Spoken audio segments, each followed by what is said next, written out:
अगर आपको डरावनी सच्ची कहानियां पसंद है तो इस कहानी को अंत तक जरूर सुनिए और अगर अच्छी लगे तो लाइक, शेयर और सब्सक्राइब करना न भूलें। माइक्रोफोन।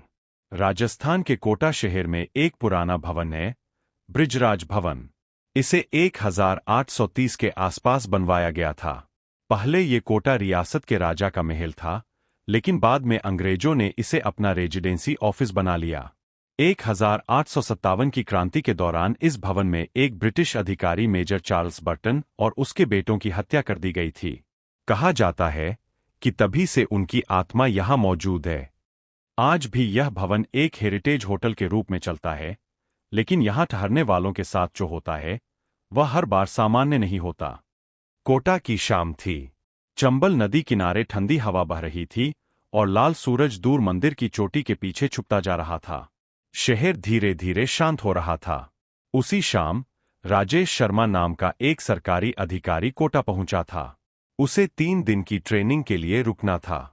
शहर के सारे होटल भरे हुए थे, तो उसे टूरिज्म विभाग ने बृजराज भवन में कमरा दे दिया।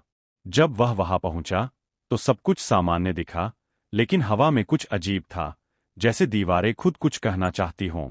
रिसेप्शन पर बैठे बुजुर्ग ने चाबी थमाते हुए बस इतना कहा, कमरा 103, सीढ़ी के आखिरी सिरे पर।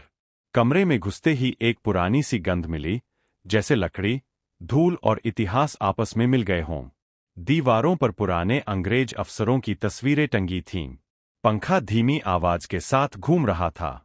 रात को 11 बजे जब वो लेटा तो अचानक उसे गलियारे से बूटों की आवाज सुनाई दी, ठक ठक ठक, जैसे कोई गश्त कर रहा हो।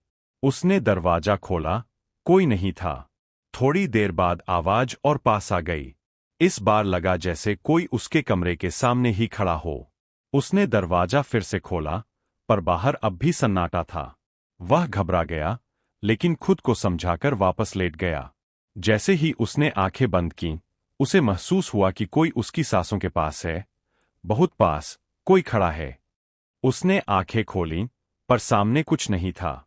उसने बत्ती जला दी और मेज पर रखी फाइलें उठाकर पढ़ने लगा।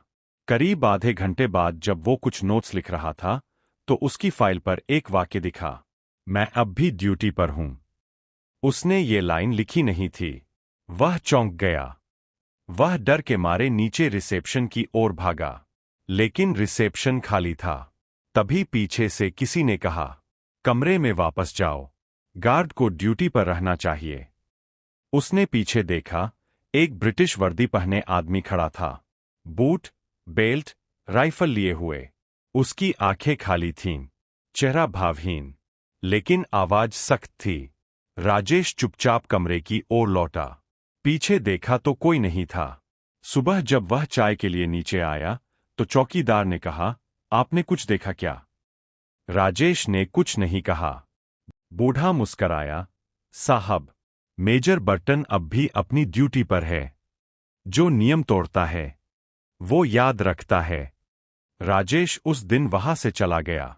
बृजराज भवन वहीं खड़ा है, शांत, भव्य, लेकिन उसकी दीवारों में अब भी एक अफसर की आत्मा हर रात गश्त करती है। अगर आपको यह कहानी पसंद आई हो तो लाइक करें, शेयर करें और सब्सक्राइब करना न भूलें। और हाँ, अगर कभी कोटा जाएं तो बृजराज भवन में एक रात जरूर बिताइए, अगर हिम्मत हो तो।